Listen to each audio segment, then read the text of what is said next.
ሰናይ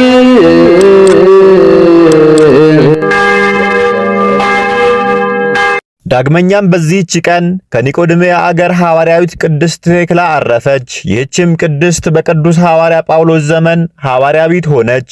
ቅዱስ ጳውሎስም ከአንጾኪያ ከተማ በወጣ ጊዜ ወደ ኒቆዲምያ ከተማ ሄዶ በዚያም ስሙ ሰፋሮስ የሚባል ምዕመን ሰው ነበረ። ቅዱስ ጳውሎስን ወስዶ በቤቱ አኖረው። ብዙ አሕዛብም የሐዋርያው የጳውሎስን ትምህርት ይሰሙ ዘንድ በእርሱ ዘንድ ይሰበሰቡ ነበር። ይህች ቅድስት ቴክላም በቤቷ መስኮት ተመለከተች፣ የሐዋርያውንም ትምህርት ሰማች።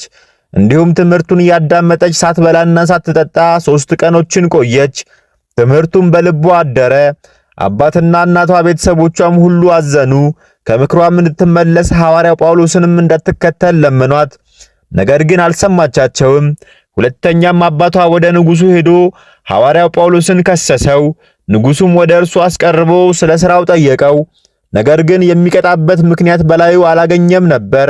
ሐዋርያው ጳውሎስንም እንዲያስሩት አዘዘ። ይህችም ቅድስት ቴክላ ልብሶቿንና ጌጦቿን ከላይዋ አስወገደች።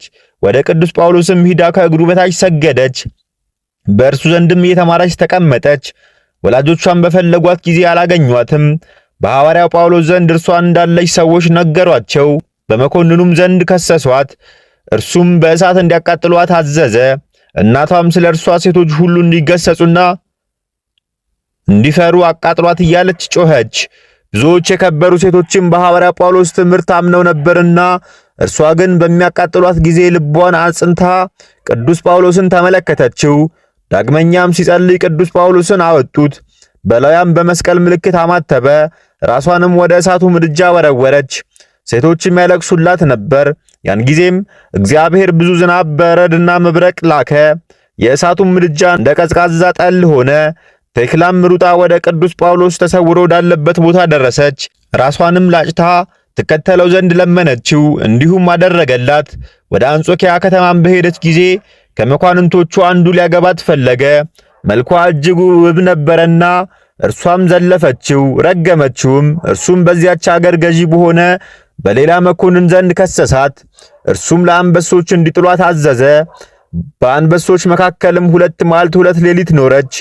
እነዚያም አንበሶች እግሯን ይልሱ ነበር እንጂ ምንም አልከፉባትም። ከዚህ በኋላ በ2 በሬዎች መካከል አስረው በከተማ ውስጥ ሁሉ አስጎተቷት። ነገር ግን ምንም ክፉ ነገር በላዩ አልደረሰም። ከዚያም በኋላ ለቀቋት። ወደ ቅዱስ ጳውሎስም ሄደች። እርሱም አረጋጋት፣ አጽናናትም። ክብር ይግባውና በጌታችን በኢየሱስ ክርስቶስ ስም እንድትሰብክ አዘዛት። ከዚህም በኋላ ቆሎንያ ወደሚባል አገር ሄዳ ሰበከች። ከዚያም ወደ አገሯ ሄዳ ክብር ይግባውና በጌታችን በኢየሱስ ክርስቶስ ስም አስተማረች። አባትና እናቷንም ክብር ይግባቸውና ጌታችን ኢየሱስ ክርስቶስን ወደ ማመን መለሰቻቸው። ተጋድሏንም ፈጽማ በሰላም አረፈች።